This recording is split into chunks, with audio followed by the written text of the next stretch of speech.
Fala moçada, tudo bem com vocês? Inicialmente já gostaria de agradecer a presença dos senhores, mesmo nesse ambiente virtual. E eu gostaria muito, mas muito de dizer para os senhores que este momento do qual nós estamos vivendo não é um momento fácil. Não é um momento fácil para ninguém. Os senhores que estão aí, então, em busca de um conhecimento na área do direito, cursando, fazendo a faculdade, cursando o curso de direito, eu deixo aqui, então, já de antemão, as minhas boas energias para que os senhores consigam manter o foco. Não é fácil se acostumar com as grandes novidades do qual nós estamos vivendo. Não é fácil acompanhar videoaulas pelo computador. Não é fácil, então, ficar em alguns momentos de restrição nos lares, mas é importante. É importante seguir com os estudos. Não desanimem. Não deixem a matéria acumular. Acompanhe os vídeos de forma regular. Aproveite esta oportunidade para buscar ainda mais conhecimento. Não deixe, então, a peteca cair. Este acho que é a principal dica que eu posso dar, então, nesta aula para os senhores. Para quem não me conhece, meu nome é Luiz Gustavo Carati, sou professor da matéria de Teoria Geral do Processo, como outras disciplinas ligadas ao processo civil, né? E então, já de antemão, deixo aqui os meus contatos para os senhores, convido-os também a fazer parte do nosso canal Atuadores do Direito, um local então destinado para essa troca de experiências que nós temos, seja em sala de aula, seja no dia a dia, na prática da advocacia. É um ambiente sem maiores pretensões, porém feito com muito carinho. Então eu convido os senhores aí que buscam sempre mais conhecimento jurídico em áreas, de repente, que nós não temos tanto tempo em ver em sala de aula, a buscar esse plus. Deixo como dica, então, o canal para os senhores seguirem. Joia? Se os senhores se lembram bem, na nossa última aula, nós viemos discutindo, então, a respeito dos chamados princípios processuais constitucionais. Que princípios são esses? São aqueles princípios, então, expressos lá na Carta Constitucional de 1988. O Constituinte, ao confeccionar, ao criar a Carta Constitucional de 88, ele se preocupou em preservar os chamados princípios processuais constitucionais, expressos em grande parte no artigo 5º, demonstrando assim a importância destes princípios no transcorrer de todo o processo. Joia? Na nossa última aula nós vimos esse conteúdo, eu vou deixar aqui em cima, em algum lugar, o link para quem não acompanhou a aula sobre princípios processuais constitucionais, a assistir essa aula. Essa aula é de uma grande importância para nós conseguirmos, então, aprofundarmos ainda mais nos princípios. O objetivo hoje da nossa aula é nos ater aos chamados princípios processuais civis, aqueles, então, expressos lá no Código de Processo Civil de 2015. Mas antes mesmo da gente discutir sobre princípios processuais civis ou processuais civis, nós temos que relembrar o que são princípios. Quando nós discutimos princípios, eu recomendo muito o livro do Alexis, que traz a ideia de diferenciação entre princípios e normas. É um clássico do direito, eu já recomendo esse livro para os senhores. Lembrando que os senhores que buscam sempre mais conteúdo, o livro do Alexis, ele é um livro, quando a gente discute parte de princípios, principalmente mais voltado à área constitucional, ele é um grande nome. O professor Alexis é um grande nome quando discute princípios e normas. Essa é a primeira dica. Princípio, nós temos algumas conceituações mais clássicas que dizem, então, que os princípios, além de serem a origem, então ele é um ponto de origem, ele é a base de sustentação da norma, mas também são ideias mais genéricas, de onde, então, pode ser extraídas concepções e intenções para a criação de outras normas, onde se encontra a sustentação em caso de lacunas na sua aplicação. O princípio, ele é base, ele é origem, ele é limite, ele é fonte. Quando nós discutimos princípios, eles nascem no campo do direito com o objetivo de dar uma diretriz às normas que vão ser aplicadas futuramente. Eles trazem a ideia como primeira semente plantada de discussão do direito. O princípio, ele tem uma discussão ímpar quando nós falamos em direito, joia? Nós podemos falar que os princípios, eles são considerados os alicerces da norma, ou seja, aquilo que vai ser a base, que todas as normas compostas devem respeitar, joia? Quando a gente fala que é um fundamento de essência, nós dizemos que ele é o mais básico do básico, joia? Este material que nós estamos utilizando aqui na aula, pode ficar tranquilo, que ele vai estar tanto no portal dos meus acadêmicos lá no SAF, assim como aqui embaixo na descrição do vídeo, eu vou colocar esse material de apoio no disco virtual, tá? Então pode ficar tranquilo, se você gosta de acompanhar um vídeo anotando, pode prestar atenção e ficar tranquilo que este material que nós estamos utilizando, ele estará disposto para os senhores, então podem focar no tio e firme, joia? No dicionário Aurélio, principalmente hoje o dicionário Aurélio eletrônico, ele traz então que o princípio significa o primeiro impulso dado a uma coisa. Olha que ideia de origem, joia? Origem, o que constitui a matéria, o que entra na composição de algo, regras ou conhecimentos fundamentais e mais gerais. Ou seja, o princípio ele vem de uma forma mais abstrata, dizendo então como vão se comportar as demais normas criadas posteriormente. Então esta é a ideia básica do princípio. Nós trouxemos também um conceito aqui do Celso de Mello, que é um conceito bem interessante, que ele diz então que princípio é o mandamento nuclear de um sistema, verdadeiro alicerce dele, disposição fundamental que se irradia sobre diferentes normas, compondo-lhes o espírito e sentido servido de critério para sua exata compreensão e inteligência, exatamente por definir a lógica e a racionalidade do sistema normativo, no que lhe confere a tônica e lhe dá sentido harmônico.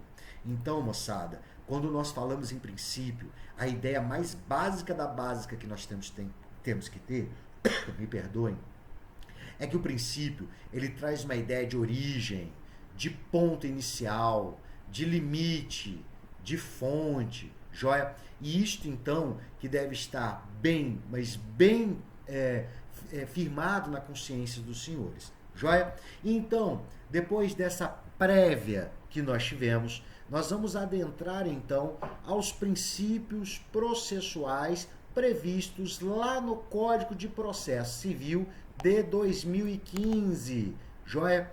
Princípios esses, então, que vão estar previstos na nossa norma processual civil no Brasil, que é o CPC. O CPC, obviamente, ele é uma lei federal, hierarquicamente inferior à Constituição Federal de 88. Porém, o legislador, ao criar o CPC, teve que se ater em respeitar as normas processuais, os princípios processuais previstos na CF. Então esse é o primeiro ponto que a gente tem que falar. E olha que bacana, o novo CPC, o de 2015, diferentemente do Código de 1973, ele teve uma preocupação bem interessante. Trazer logo no começo do CPC quais princípios são aplicáveis ao processo civil. Olha que bacana, quando a gente vai jogar um jogo, não importa que jogo seja, o mais básico que deve ser feito é ler as regras do jogo, saber como esse jogo será jogado. Então, o legislador civilista, ao criar o CPC, ele se preocupou em trazer logo de forma inicial quais seriam as regras do jogo. Como seriam então aplicáveis aqueles processos, aqueles princípios previstos lá na Constituição Federal, agora aqui no Código de Processo Civil. E olha que bacana, copiando um pouco a ideia do direito processual europeu, ou seja, o direito processual previsto em alguns países europeus, o legislador, então, trouxe do artigo 1º ao artigo 12º os princípios direcionados ao processo civil. Olha que bacana, ao invés de colocar diversas legislações, diversos artigos, né, esparsos dentro do Código de Processo Civil, ele se preocupou em condensar todos esses princípios logo no começo do Código. Ou seja, você, quando for começar a ler o Código de Processo Civil, você já vai ver quais normas são aplicáveis ao processo civil. Então, isso traz uma lógica de como que o jogo será jogado. Quais são as regras desse jogo? Joia? Então, logo no artigo 1º, eu já tenho aí a demonstração da hierarquia do CPC de frente, então, à Constituição Federal, dizendo que o processo civil ele é regulamentado, ordenado com este código, mas olha só, ele deve observar os valores e as normas fundamentais previstos lá na Constituição Federal. Então, ele já diz o seguinte, olha, a regra do jogo que é aplicável são as regras previstas no CPC. Porém, nós observamos e seguimos a norma constitucional. Obviamente, gente, não poderia, então, uma norma infraconstitucional ir de encontro à Constituição Federal, sob pena de lá no futuro ser declarado inconstitucional determinado artigo. Por isso, então, que o legislador, ao criar o CPC, ele se preocupou com isso e trouxe isso logo no seu artigo 1º. Joia? E olha que bacana, lá no artigo 2º, ele traz então que o processo começa por iniciativa da parte e se desenvolve por impulso oficial, salvo as exceções previstas em lei. Aqui então nós vimos dois princípios processuais do Código Civil. Primeiro, o princípio da inércia da jurisdição. Se os senhores se lembram bem, a jurisdição ela é inerte. A jurisdição depende de ser provocado pela parte. Não pode, então, a jurisdição agir de ato de ofício.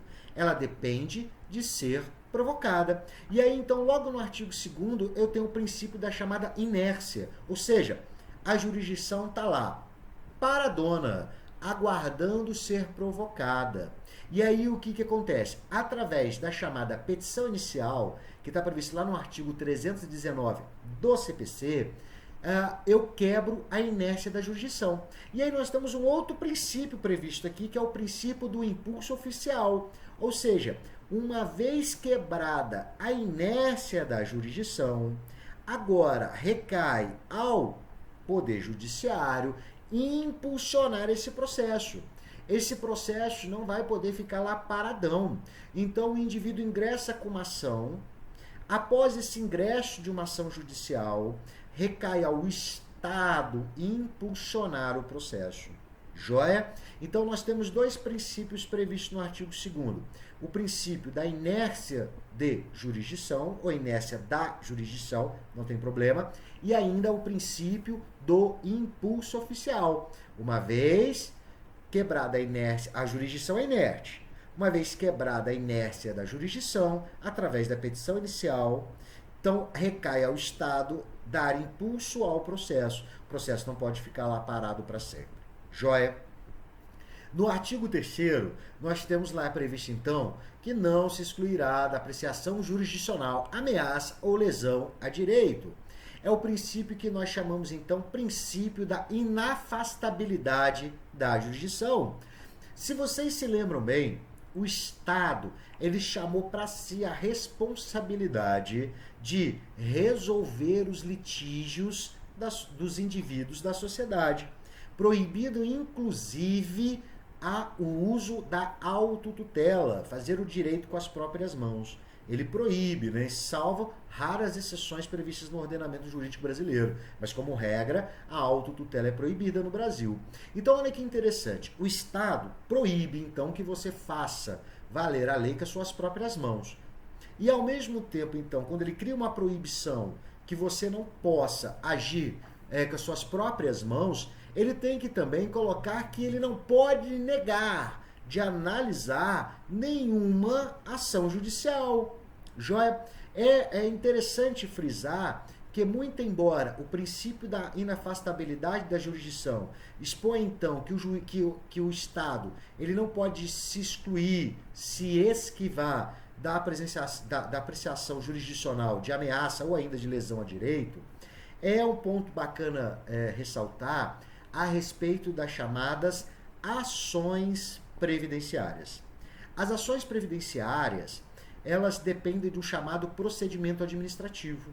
Para nenhuma outra ação judicial, você depende então de ingressar com procedimento administrativo e só então tendo a negativa desse procedimento administrativo, você possa então ingressar na via judicial. Olha que interessante. Os procedimentos então previdenciários, obrigatoriamente eu preciso da negativa administrativa antes da propositura de uma demanda. As outras demandas, o Estado não pode criar obstáculos, então, para que a parte possa ingressar judicialmente com uma demanda. Joia? Cuidado com essa pegadinha. Então, o Estado não pode criar nenhum tipo de obstáculo para analisar nenhuma demanda. Ele tem que, então, fazer essa apreciação jurisdicional de ameaça ou lesão a direito. Porém, o único caso, então, que não é obrigatório a negativa administrativa, são os procedimentos do previdenciários, tá? Aposentadoria por morte, invalidez, assim por diante. Eu não posso promover uma ação judicial antes mesmo de ter uma negativa administrativa do INSS. Joia, moçada? Quanto, então, olha que interessante, o artigo 3º, no seu parágrafo 2º, ele coloca assim, ó, o Estado promoverá, sempre que possível, a solução consensual dos conflitos. Este princípio, ele foi denominado de princípio da solução pacífica dos conflitos. Moçada, o que acontece? O Estado, ele chamou para si a responsabilidade de dirimir os conflitos da sociedade. Joia? E aí o que acontece? Essa sistemática que nós temos de haver o juiz como representante do Estado para estar ali para resolver os litígios da sociedade, se mostra hoje, num direito mais contemporâneo, um pouco mais ou muito mais ineficiente do que era há décadas atrás. Chegou-se à conclusão que a decisão judicial, a decisão de um juiz, tomada ao final do processo, por muitas vezes não traz a ideia, dentro de aspas, de uma justiça, de um remédio imediato à dor que você sentiu. Traz uma ideia de demora, impunidade, insatisfação. A prestação jurisdicional no Brasil não é a melhor, também não é a pior. Porém, a demora da prestação jurisdicional traz a toda a sociedade uma ideia, então, de que a busca pela justiça às vezes não traz solução. Então, o que o legislador, ao criar o CPC de 2015, se preocupou? Ele tentou mudar a ideia de o Estado resolver o litígio da sociedade e falar, olha, sociedade, vamos juntos resolver nossos litígios? Vamos começar a aprender a resolver os nossos conflitos por conta própria? Vamos depender menos do Estado? Então, como prova dessa busca pela solução pacífica dos conflitos, nós tivemos inclusive a alteração do rito do processo de conhecimento. Antigamente, no CPC de 73, a audiência de conciliação ela é realizada apenas e tão somente depois da impugnação à contestação. E aí o que acontecia? O autor vinha com uma ação judicial, na sua petição inicial, e narrava a sua história, contava a sua história e buscava aquela pretensão do direito. O réu, por sua vez, recebia a contrafé da inicial e tentava de todas as formas rebater as alegações do autor. Beleza. O autor vinha e rebatia as alegações do réu. Então o juiz falava assim, moçada, vem cá, senta aqui nessa mesa, vamos fazer um acordo? Gente, o autor queria simplesmente enforcar o réu. E o réu, por sua vez, queria dar um pau no autor. Porque já tinha a animosidade das partes, já estava aumentada em muito. Então, esta forma, mostrou-se, essa sistemática do CPC de 73, mostrou-se na prática muito ineficaz. Por quê? Porque as partes não conseguiam resolver seus conflitos de uma forma mais consensual. dependiam então integralmente da atividade do Estado para resolver o litígio. E aí o que acontece? Grande número de processos, demora na prestação jurisdicional, sentenças e mais sentenças com necessidade de revisão dos tribunais, insatisfação da sociedade quanto ao poder judiciário, e isto é o resultado, então, dessa busca pela chamada judicialização dos atos da vida civil. As pessoas desaprenderam a conversar, desaprenderam a resolver os conflitos de forma própria. Para vocês terem uma ideia, a primeira forma de solução dos conflitos é chamada de negociação, onde ambas as partes resolvem o litígio sem a interferência do Estado ou de terceiro. É a coisa mais básica do mundo. Quando um indivíduo acontece uma coisa, fala, olha, posso fazer tal coisa? Não, não pode. Olha, bati no seu veículo, cada um paga o seu, cada um paga o seu. A negociação, ela é uma forma de solução de conflitos, porém ela foi caindo em desuso. As partes querem o poder judiciário, as partes querem uma decisão do juiz, as partes... E assim, não adianta aumentar o número de magistrados, não adianta aumentar o número de servidores públicos. A tendência do crescimento de ações era uma coisa assim, exponencial. Os Estados Unidos passou por esse processo que nós estamos passando nesse momento, ao ponto de, por exemplo, você comprar um pacote de amendoim e vir escrito assim no pacote de amendoim, comer apenas o conteúdo da embalagem. Meu amigo, quem que é doido de comer um pacote de plástico de amendoim? Não, mas se você não avisar que não pode comer o pacote, a pessoa que comer vai processar a empresa e vai ganhar. Quer outro exemplo? Se você já viu uma motosserra, uma roçadeira, esses equipamentos de lâmina importados, você vai ver que vai estar escrito assim, ó, não colocar a mão na lâmina. Fala, mas cara, isso é o mais básico do mundo, você vai botar a mão lá na motosserra, vai perder sua mão. Ah, porque se você não avisar, olha, se acontecer um acidente, você paga. O Brasil copiou alguns modelos norte-americanos, a exemplo daquelas plaquinhas de chuva, de goteira, de piso molhado. Quando tem um piso molhado, você vê aquele cavalete amarelo escrito, cuidado, piso molhado. Ah, porque se não avisar alguém cair. Então, assim, os atos da vida civil foram sendo judicializados. Eu nem estou falando da saúde, eu estou falando dos atos mais simples da vida civil. E aí, então, o que adianta eu entrar com uma ação contra o meu vizinho por causa de um som alto e ter, então, a ideia de uma sentença só daqui a 5 anos? O remédio já não resolve mais para minha dor. Então, o que o CPC buscou? A autocomposição dos conflitos, a solução pacífica dos conflitos, para que as partes, com a ajuda do Poder Judiciário, através da mediação, da conciliação, possam então chegar num acordo e resolver esse litígio de uma forma mais rápida. Então esse princípio, eu posso, se eu falasse assim, professor, se você me perguntasse, professor, qual é a principal premissa principiológica do novo CPC? Eu posso falar de forma segura para vocês, que é o princípio da solução pacífica dos conflitos, ou ainda a autocomposição dos conflitos. Eu posso falar de forma segura. O legislador federal, ao criar, ele tinha o objetivo de fazer isso. As condutas do CNJ, dos tribunais de justiça, a criação dos sejusques, nos núcleos de conciliação em família, no aumento do número de câmaras arbitrais, é nítido nesse sentido. Buscar que as partes aprendam a conversar e solucionar seus próprios conflitos. Joia?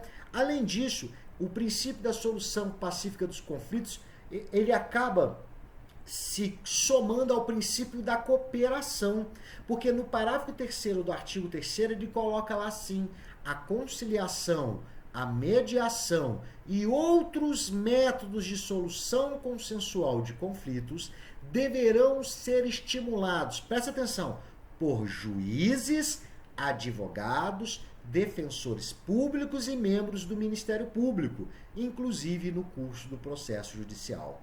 Olha só, nós tínhamos uma ideia, nós no sentido de operadores do direito ou atuadores do direito, nós tínhamos uma ideia que a responsabilidade pela busca da autocomposição dos conflitos é do Estado. E este erro, ele vem sendo substituído pelo texto previsto no artigo 3º, parágrafo 3º do CPC, A doutrina entende esse como um princípio da cooperação, mas ele é um princípio da cooperação voltada à autocomposição, porque nós vamos ver o outro princípio da cooperação já já. Nós vamos ver o previsto lá no artigo 6º também, que ele traz uma ideia do princípio da cooperação mais ligado ao processo. O princípio da cooperação previsto no artigo 3º, parágrafo 3º, é o princípio da cooperação voltado à autocomposição dos conflitos. Ou seja, olha, a responsabilidade pela busca da solução pacífica dos conflitos não é só do juiz, não é só do conciliador, do mediador, é também das partes, dos advogados, das pessoas envolvidas no processo. Não adianta eu culpar o Poder Judiciário pela demora se eu não faço a minha parte. Se eu, por exemplo, advogado, eu utilizo de uma busca por uma guerrilha processual, de querer ganhar a qualquer custo, mesmo que isto passe por cima até de possibilidade de solução pacífica.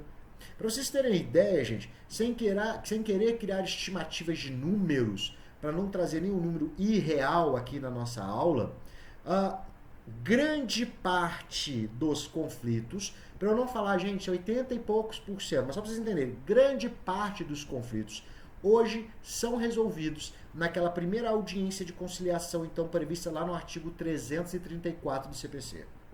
A audiência de conciliação e mediação, que ocorre depois do protocolo da petição inicial, havendo manifestação do autor pela realização ou ainda do réu pela realização, tá? No caso do 319, inciso 7, e do 334 também. Então, olha só, essa primeira audiência de conciliação, o deslocamento da audiência para cá, fez então que essa busca, somado ainda à cooperação das partes envolvidas no processo, traga uma celeridade processual maior. Então, gente, a responsabilidade pela busca da autocomposição dos conflitos ou ainda da solução pacífica dos conflitos não depende unicamente do juiz. Depende de todos nós, depende de todas as partes envolvidas no processo. Joia? Então esse aqui é o princípio da cooperação, muito voltado então para a solução pacífica dos conflitos.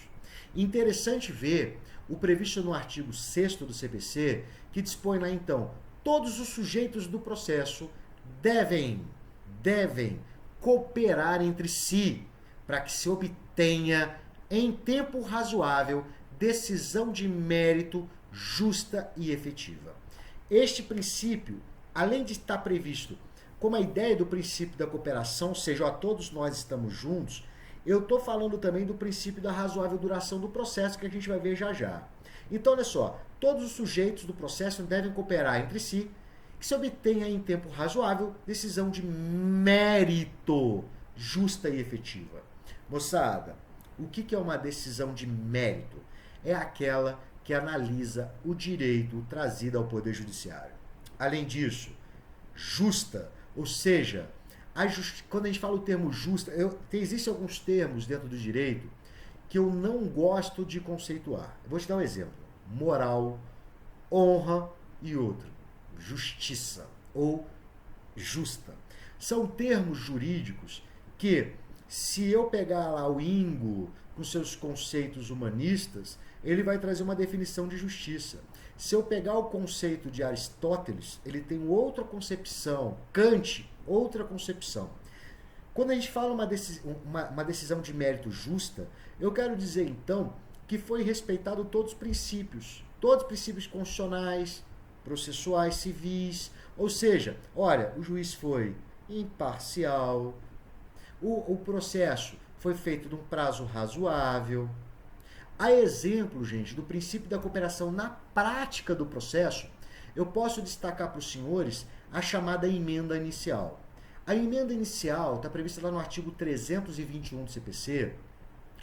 A emenda inicial, ela é uma oportunidade dada ao autor para que corrija vício sanável na petição inicial.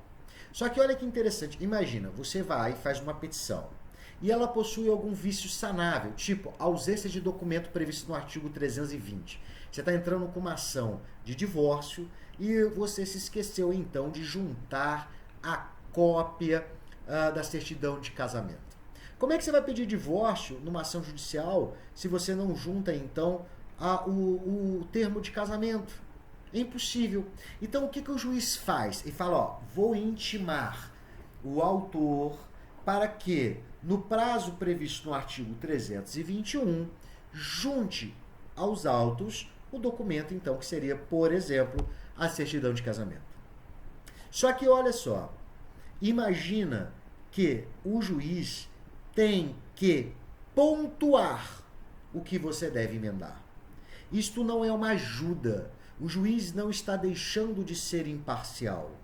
Isto é o princípio da cooperação. O juiz, então, quando determina uma emenda inicial, ele deve trazer o que deve ser emendado. Como é que o senhor vai adivinhar o que o juiz quer que emende? Ah, eu não tenho bola de cristal. Pois é. Então o juiz deve apontar o que deve ser emendado. E isto demonstra o princípio da cooperação. Joia? Dando prosseguimento, nós temos previsto lá no artigo 4º. As partes têm o direito de obter em prazo razoável a solução integral do mérito, incluída a atividade satisfativa. Olha que legal. Na Constituição Federal foi previsto então a chamada razoável duração do processo, né? Que decorreu da emenda constitucional número 45, que veio da ratificação do Pacto de São José da Costa Rica. Olha só, o princípio, gente, da razoável duração do processo não nasceu com a Constituição Federal de 88. Não. Ela foi criada através da emenda constitucional número 45, aonde nós tivemos conhecimento que a demora na prestação jurisdicional feriria os chamados direitos humanos. Olha que pesado isso. E aí, olha como o CPC teve a preocupação de dar mais munição àquele princípio previsto lá. A todos é garantida a razoável duração do processo. Porra, super genérico, extremamente subjetivo. Aí o legislador, ao criar o CPC, coloca isso daqui, que as partes têm o direito de obter em prazo razoável a solução integral do mérito, incluída a atividade satisfativa. Gente, nós temos 2 pontos a serem analisados nesse princípio. Primeiramente, nós temos o processo de conhecimento, não é isso? O processo de conhecimento, ele tem o objetivo, então, de dizer qual é o direito, beleza? E temos ainda a chamada atividade satisfativa, que decorre da chamada ação de execução ou ainda fase de execução, tá? Então, olha só, o artigo 4º, ele se preocupa em dizer que o Estado, a parte tem o direito de obter em prazo razoável a solução integral, ou seja, tanto na fase de conhecimento, onde disse o direito, tanto na fase satisfativa, na execução do direito.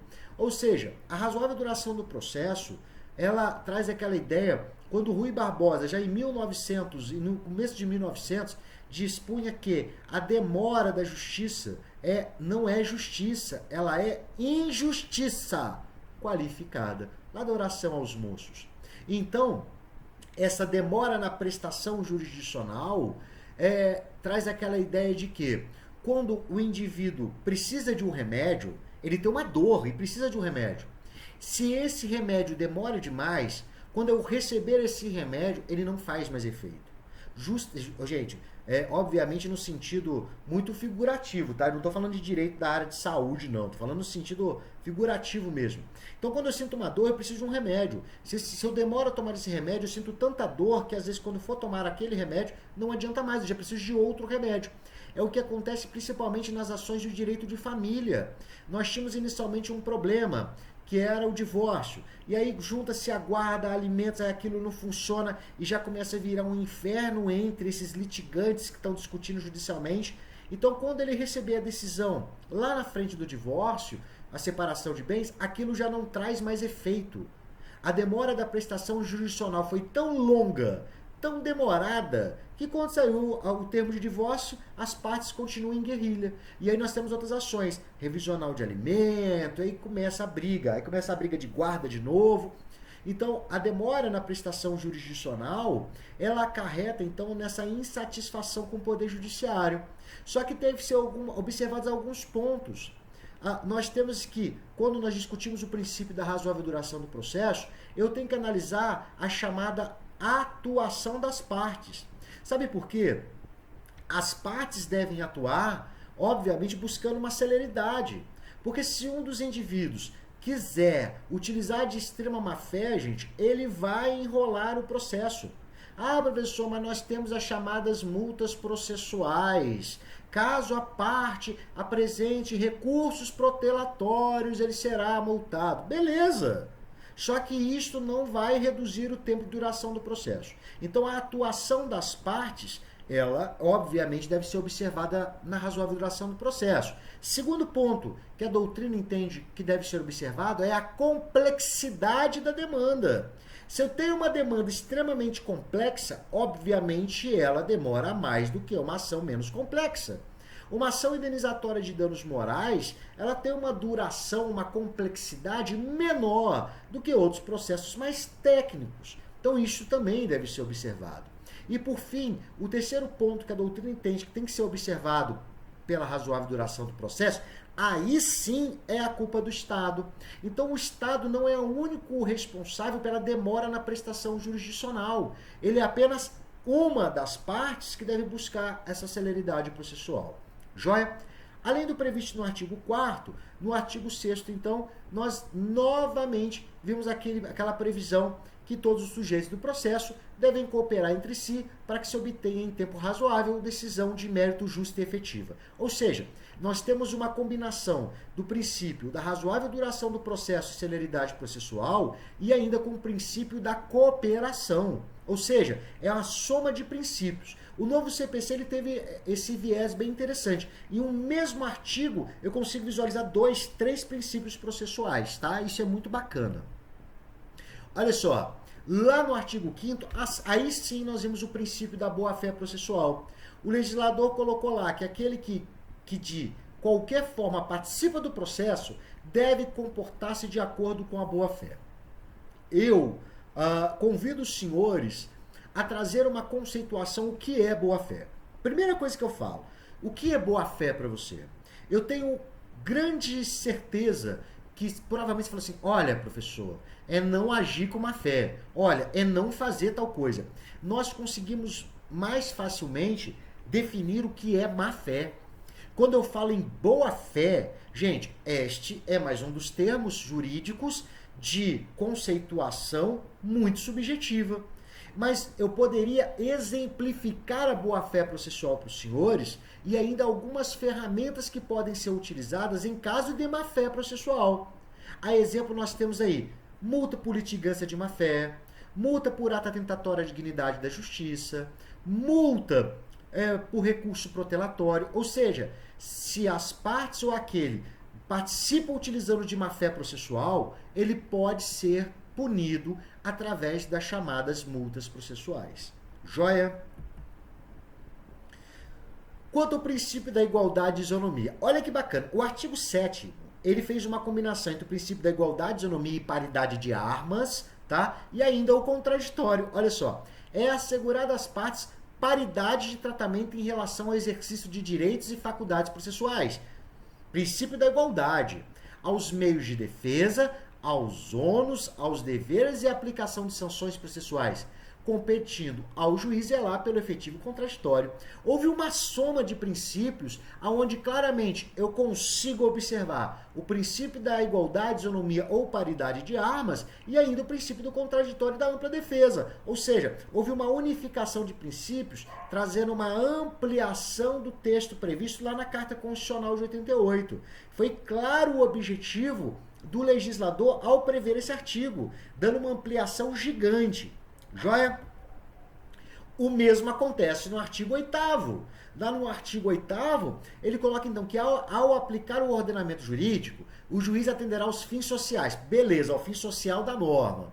Ainda, as exigências do bem comum, resguardando e promovendo a dignidade da pessoa humana, preceito fundamental previsto lá no artigo 1º, inciso 3º da Constituição Federal. Observada a proporcionalidade, a razoabilidade, outros 2 princípios processuais. E ainda, a legalidade, a publicidade e a eficiência. Ele ainda trouxe 3 princípios da administração pública aqui na parte final do LIMP. Lembra do LIMP? Lá do artigo 37? Ele ainda trouxe aqui a legalidade, ou seja, deve-se cumprir todas as normas, só agir dentro das normas, tudo aquilo que não é ilegal é legal, não pode criar norma, caso específico. Trouxe a ideia do princípio da publicidade, todos os atos da administração pública são públicos, lembre isso, inclusive os atos do Poder Judiciário, resguardados processos em segredo de justiça, que são exceção à regra. E ainda a eficiência, o melhor ao menor custo, observada a duração do ato.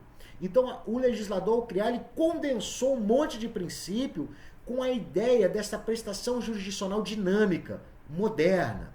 Joia? E ainda, previsto no artigo 9º e artigo 10º, nós temos aqui claramente o princípio do contraditório e da ampla defesa, e já nós vamos discutir um novo princípio que não existia até então. Então, lá no artigo 9º, diz lá, não se proferirá decisão contra uma das partes sem que ela seja previamente ouvida. Olha que bacana. Gente, claramente nós estamos falando do contraditório aqui da ampla defesa. O juiz não pode, em momento algum ou grau algum de jurisdição, com base em fundamento a respeito do qual não se tenha dado às partes a oportunidade de se manifestar, ainda que se trate de matéria sobre a qual deva decidir de ofício, ele não pode decidir. Professor, imagina a seguinte situação. O autor ingressa com uma petição inicial. Só que o direito buscado nessa petição, nesta ação, está prescrito. E aí eu trago uma pergunta para os senhores. Poderia o juiz de ofício, então, declarar a prescrição desta demanda pleiteada sem ouvir o autor? Não. Não pode? Não. Professor, mas não é matéria de ordem pública aonde o juiz deve ouvir de ofício? Sim. Porém, antes de declarar a prescrição desta ação, ele vai ter que intimar a parte para que manifeste sobre essa matéria antes de proferir sentença. Olha que legal. Este princípio recebeu o nome de princípio da não surpresa, poeticamente. Alguns autores, como o Daniel Amorim, Fred Didier, Rinaldo Mousalas, eles colocam como princípio da vedação das decisões surpresa, tá? Ou seja, o juiz não pode, em grau algum, e isso um ponto que eu quero falar, porque imagine que você esteja com um recurso, o último recurso cabível, os últimos embargos de declaração lá no STF. E aí, então, o ministro do STF observa uma nulidade processual de ordem pública, ele não vai poder proferir uma decisão sem que antes a parte seja ouvida. Esse princípio, ele trouxe uma proibição aos magistrados surpreenderem as partes na hora de proferir uma decisão sem ouvi-las.